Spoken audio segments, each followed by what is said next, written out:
Masa depan timnas Indonesia dan Malaysia bakal suram.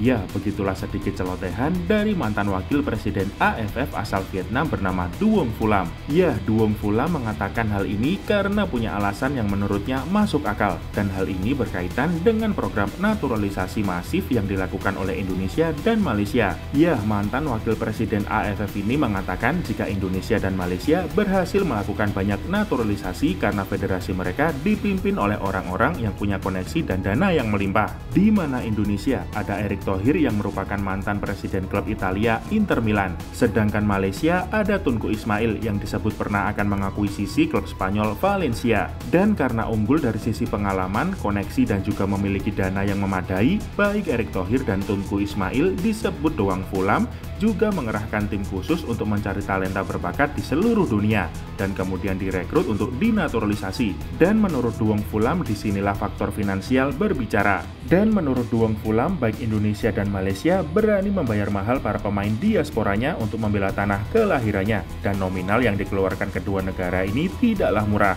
Dan bagi Duong Phulam, hal inilah yang bakal jadi cikal bakal kemunduran sepak bola Indonesia dan Malaysia. Di mana saat nanti baik Erick Thohir maupun Tunku Ismail sudah tak lagi aktif di dunia sepak bola atau karena dana di federasi sudah menipis, maka pemain diaspora ini dinilai bakal enggan membela tanah airnya lagi. Di sisi lain, para pemain lokal juga tak berkembang karena mereka kalah saing dengan pemain diaspora. Dan bisa ditebak akhirnya baik Indonesia dan Malaysia sepak bolanya bakal berakhir dengan suram. Namun uniknya, Pak Erick Thohir seakan menskakmat Duong Phulam lewat pernyataannya jauh-jauh hari sebelumnya. Ya, Pak Erick selalu konsisten mengatakan jika semua pemain diaspora yang direkrut oleh PSSI tak pernah dibayar sepeser pun untuk membela timnas Indonesia. Namun saat mereka main di timnas, mereka berkesempatan mendapat bonus jika memenuhi target yang ditetapkan oleh federasi. Dan hal ini sangat lumrah dilakukan oleh semua federasi bola di dunia.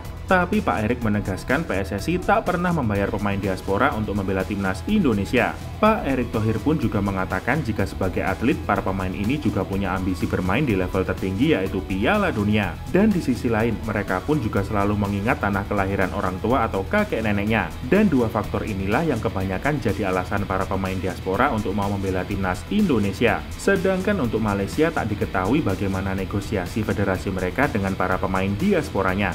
Namun yang jelas kedatangan para pemain diaspora baru mereka langsung bisa mendongkrak performa dengan mengalahkan Vietnam di kualifikasi Piala Asia. Namun yang menarik untuk dibahas sesudah terungkapnya fakta ini adalah Duong Phulam seakan membuka kartu jika susahnya Vietnam merekrut para pemain diaspora. Ternyata selain karena aturan yang dulu dibuat ribet oleh federasinya, juga disebabkan oleh cara komunikasi mereka ke para pemain diaspora yang lebih banyak merayu dengan gelontoran uang. Dan hal ini tercermin dari pernyataan Duong Phulam sendiri yang sepertinya menilai jika semua pemain diaspora hanya tertarik dengan uang. Dan sepertinya Vietnam memang perlu belajar pada Indonesia bagaimana cara berkomunikasi dua arah yang baik pada para pemain diaspora. Karena mereka adalah atlet profesional yang pastinya pencapaian di sepak bola terkadang bisa jauh lebih penting dan membanggakan dibandingkan hanya ditawari dengan mendapatkan uang dengan nominal tertentu. Dan hal ini sudah dibuktikan dengan para pemain diaspora yang ada di timnas Indonesia.